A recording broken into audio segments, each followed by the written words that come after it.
Bismillahirrahmanirrahim. Assalamualaikum warahmatullahi wabarakatuh.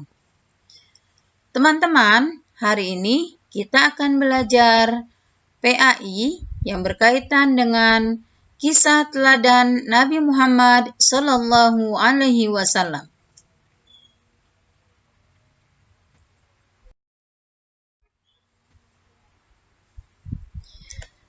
Tujuan pembelajaran pada materi ini adalah dengan membaca kisah Nabi Muhammad SAW, siswa dapat meyakini kebenaran kisah Nabi Muhammad SAW. Dengan membaca kisah Nabi Muhammad SAW, siswa dapat menunjukkan semangat belajar hari.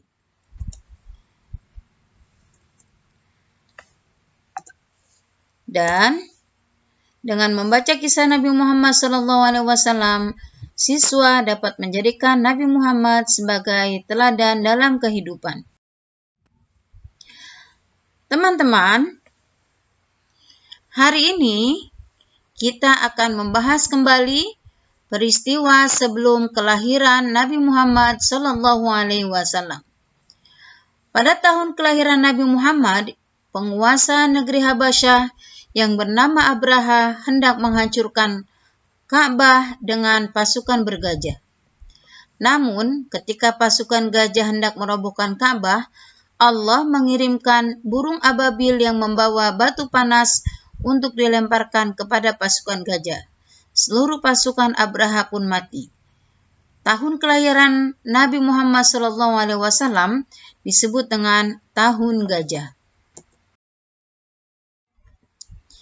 Dan kelahiran Nabi Muhammad SAW, peristiwa kelahiran Nabi Muhammad SAW terdapat dalam surat Al-Fil ayat 1-5 yang berbunyi, A'udzu billahi minasyaitonir rajim.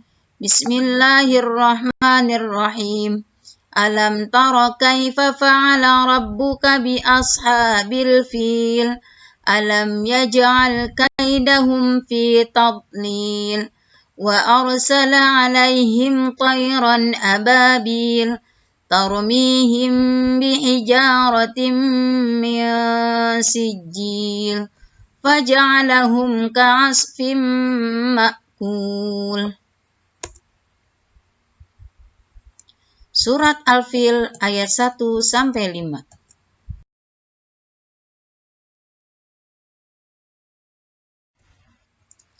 Teman-teman, inilah keluarga Nabi Muhammad SAW. Nabi Muhammad memiliki seorang ayah yang bernama Abdullah dan ibu yang bernama Aminah. Kakeknya bernama Abdul Muthalib. Pamannya bernama Abu Thalib. Ibu susunya bernama Halimah As-Sa'diyah. Istri Nabi Muhammad bernama Khadijah. Allah Subhanahu wa Ta'ala memberikan karunia 6 orang anak kepada Nabi Muhammad dan Khadijah, yaitu Qasim, Abdullah, Ibrahim, Zainab, Ruqayyah, Ummu Kulsum, dan Fatimah. Teman-teman, kelahiran Nabi Muhammad SAW lahir di Mekah, tanggal 12 Rabiul Awal Tahun Gajah. Nabi Muhammad SAW lahir dalam keadaan yatim. Kebiasaan bangsa Arab, pada saat lahir seorang bayi, maka disusukan oleh ibu susuan. Nabi Muhammad SAW disusukan oleh orang lain, yaitu Halimah As-Sa'diyah. Selama 4 tahun, Nabi Muhammad SAW sejak lahir disusui oleh wanita bernama Halimah As-Sa'diyah. Usia 4 tahun diasuh kembali oleh ibunya bernama Aminah, dan usia 6 tahun ibunya Nabi Muhammad wafat. Setelah itu, Nabi Muhammad SAW diasuh oleh kakeknya yang bernama Abdul Muthalib sampai usia 8 tahun karena kakeknya pun wafat. Setelah kakeknya pun wafat, Nabi Muhammad SAW diasuh oleh pamannya bernama Abu Thalib. Inilah masa pertumbuhan Nabi Muhammad SAW. Nabi Muhammad tumbuh menjadi anak yang soleh, sopan, dan jujur. Sejak usia 12 tahun, Nabi Muhammad mulai berdagang bersama pamannya yang bernama Abu Thalib. Pada saat Nabi Muhammad bersama pamannya ketika usia 12 tahun, diajak pamannya Abu Thalib pergi ke Syam dalam suatu kafilah dagang. Pada waktu kafilah berada di Busra, mereka melewati rumah seorang pendeta bernama Buhairah. Ia adalah seorang pendeta yang banyak mengetahui Injil dan ahli tentang masalah-masalah kenasranian. Akhirnya, Buhairah meminta kepada Abu Thalib untuk kembali, tidak melanjutkan perjalanannya menuju ke Syam. Mengapa tidak boleh melanjutkan? Karena pendeta ini melihat ada tanda-tanda kenabian yang ada di dalam diri Nabi Muhammad SAW.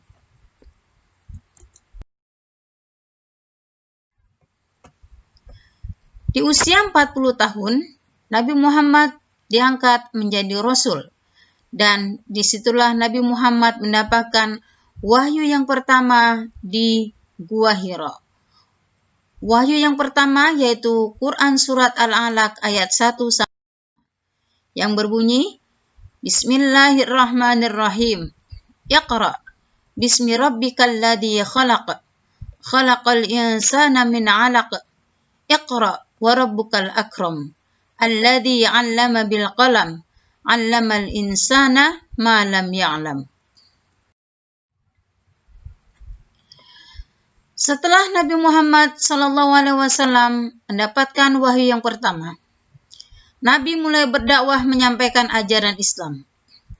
Disitulah Nabi Muhammad dakwah secara sembunyi kepada keluarga, sahabat, dan kerabat dekatnya.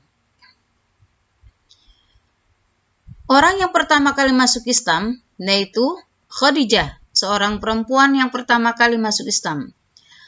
Kedua, Abu Bakar dari kaum laki-laki, Ali bin Abi Thalib dari golongan anak-anak, Zaid bin Haritsah dari golongan budak. Selama 3 tahun Nabi dakwah secara sembunyi-sembunyi. Kemudian turunlah ayat surat Al-Hijr ayat 94 yang berbunyi, Fasda bima tu'mar wa arid anil musyrikin. Maka sampaikanlah olehmu secara terang-terangan segala apa yang diperintahkan kepadamu dan berpalinglah dari orang-orang musyrik. Setelah mendapatkan ayat ini, setelah Allah turunkan surat Al-Hijr ayat 94, Nabi Muhammad SAW mulai dakwah secara terang-terangan. 13 tahun Nabi menyiarkan agama Islam di Mekah. Namun kaum Quraisy semakin benci kepada dakwah Nabi dan kaum muslimin dihina dan disiksa atas perintah Allah. Akhirnya mereka hijrah, yang disebut orang-orang yang hijrah disebut dengan muhajirin. Hijrah dari Mekah ke Madinah. Dan kami adakan di hadapan mereka dinding dan di belakang mereka dinding, dan kami tutup mata mereka sehingga mereka tidak dapat melihat.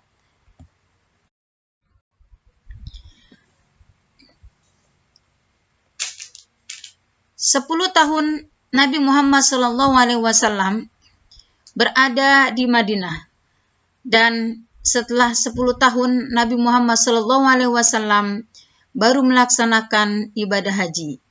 Dan disinilah Nabi Muhammad SAW menerima wahyu yang terakhir di Padang Arafah pada saat Nabi Muhammad melaksanakan haji.